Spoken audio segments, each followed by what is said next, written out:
Back in April 2017, I visited Plymouth Labour Base to speak to Luke Pollard, a parliamentary candidate running for the position as MP for Plymouth, Sutton and Devonport at the time. I went to Luke Pollard's offices in Plymouth city centre to speak with Luke and find out about the work he's been doing in Parliament since June, and to speak about how Brexit will be affecting Plymouth. It's been quite an interesting 6 months. There's three areas that I focus on. They tend to be the issues that affect Plymouth the most, which is our defence, transport and the environment. And so I'm on the Transport Select Committee, scrutinising the work of the Department for Transport. Making sure we get better investment in our roads and railways is really important for me. We've got to stop the Tory defence cuts. That's seeing us lose warships and having our bases closed here in Plymouth. So campaigning on a cross-party basis to stop those. And Jeremy's promoted me to be in the Shadow Environment team, so I spend a lot of time talking about fishing, microplastics and recycling. So cool. It's been a really enjoyable 6 months. Quite a steep learning curve, but good to get stuck in. Well, it's really difficult to know what Brexit means for Plymouth, partly because there's simply no information from the government about what their stance is, what the implications of their policy is for Brexit, and how that will impact on the economy, let alone how it impacts on cities like Plymouth. We know, though, that Plymouth will be potentially the most affected by Brexit of any city in the entire country from various research that's been done. We know that our small port at Mill Bay will be disproportionately hit by additional customs if we don't remain part of the single market and the customs union. Mm-hmm. We know that our science base could be hit by restrictions on Horizon 2020 funding. We know our students could lose opportunities if we don't get a long-term involvement in the Erasmus Plus programme. We know that our high-tech manufacturers could be hit by high tariffs if we don't stay in a single market or have a zero tariff relationship with the EU. So there's an awful lot of potential that could go badly for the city around Brexit. There's some potential good news around fishing, which is possibly the only area of our economy that could actually get an initial benefit from Brexit, but that all depends on what type of deal we get.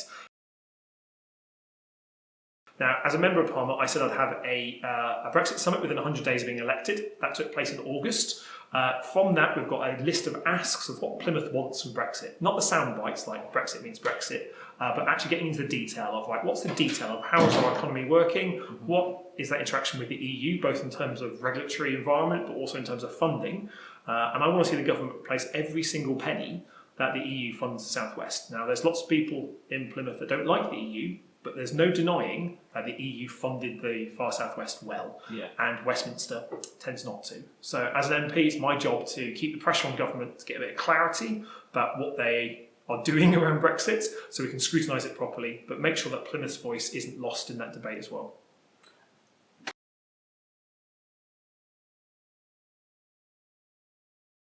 It's a good question. I'm a big fan of cross-party working, so in most of what I do in Westminster, I'm working with Conservative and SNP members of Parliament from right across the House. Be that about the shipbuilding strategy and ship repair group work that I work on, be that on the Transport Select Committee, which is cross-party. Sadly, locally, the two Tory MPs, Conservative MPs for Plymouth, have decided not to work cross-party with me. I think that's incredibly disappointing, especially when we've got really big campaigns like stopping this government cutting our warships in the naval base and cutting the Royal Marines. Now, I've been very clear with them that even though we're on different parties, I'm prepared to put aside any partisan differences to put Plymouth first. They're choosing to put their party and their egos first. I think that's a bit disappointing. Now, I think it will take probably 6 months more for them to realise that they've got a Labour MP in Plymouth. Whether they like that or not, that's what voters voted for, and that Plymouth should come first. And what I want to see in 2018 is Plymouth businesses and communities putting pressure on our Conservative MPs to start playing ball, because at the moment we get a raw deal from the government. Weak and divided campaigns with the Tories going off and doing their own thing and not joining the business community and people like myself in arguing our case forcefully and strongly means that we have a poorer chance of getting the result. And so I'd like to see them spend more time working cross-party and putting Plymouth first, but that is their call, and I can't make them do it. I would like to, but at the moment they're busy taking their toys away.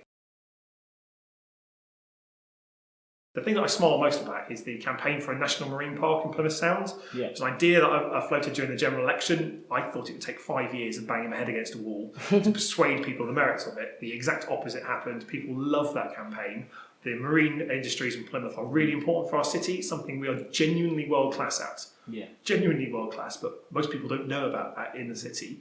To be able to designate Plymouth Sound as the country's first national marine park, I think will give us such a boost as a kind of like an advertising tool to sell what we're doing, not only to people around the world and the rest of the country, but also for folks in Plymouth to go, actually, we're really good at this. What we now need to do is be clear, bold and relentless about the stuff we're really good at, and then be clear about the areas where we need help and assistance, like our transport system, like our poor funding for health and education, like our poor funding for housing.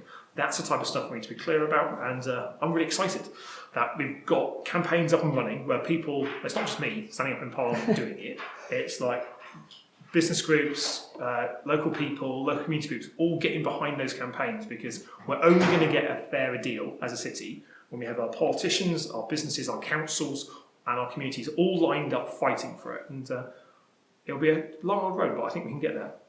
Happy days. Thank you very much. Thank you very much. Cheers.